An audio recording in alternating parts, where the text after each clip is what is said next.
Number 5, if the concentrations of products and reactants are equal, is the system at equilibrium?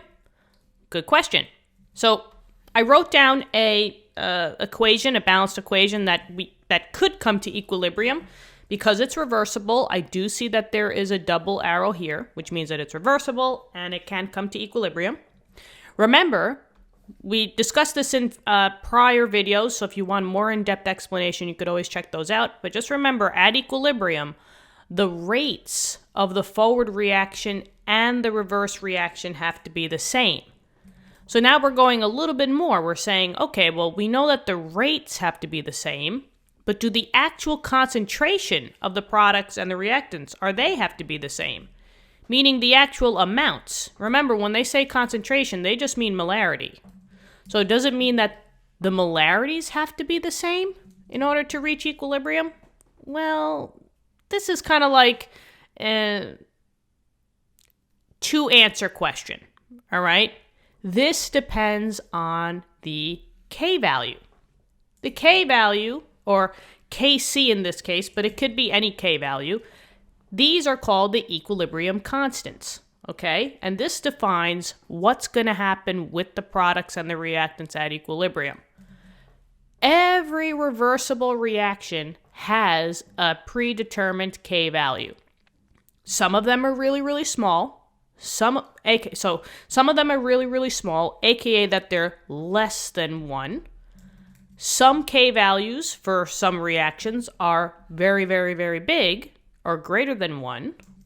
And then some of them would be close to 1. Now, if you see here, if you have a K value that's less than 1, you're going to have more reactants at equilibrium.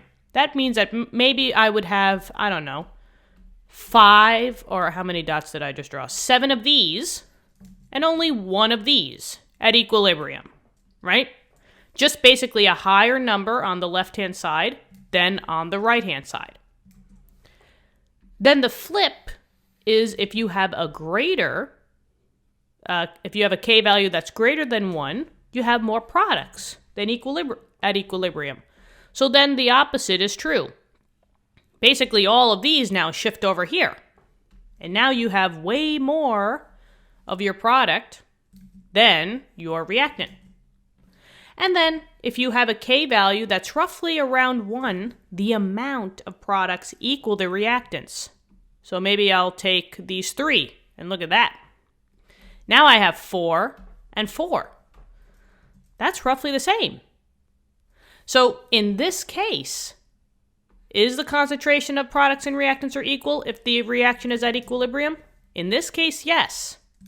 So the answer is yes, if the K value is equal or somewhat equal to 1. It's either going to be equal to 1 or very, very, very close to 1. But we also can have no answers as well. Just like in the first examples, where we had either a lot of product, right? A lot of product and less reactant, or a lot of reactant and less product. And that's okay too. So no, if the K value is either less than 1, or, maybe I'll put it over here, or K is greater than 1. So it's kind of like a two-sided question. Maybe let me just bring this over here. So the question really could have a yes answer, and it's yes only if the K value is around 1. But for all other cases, if the K value is not close to 1, that means that you're either going to have way more products or way more reactants at equilibrium. Remember that the only thing that is always equal at equilibrium are the rates of the forward reaction and the reverse reaction. But the concentrations don't have to be. All right? So hopefully this helped. Let me know in the comments. Thank you so much for viewing the video. I love helping you guys out, and I hope you guys are doing well out there. Good luck on all your future tests and quizzes, and I will see you in later lessons. Take care. Bye-bye.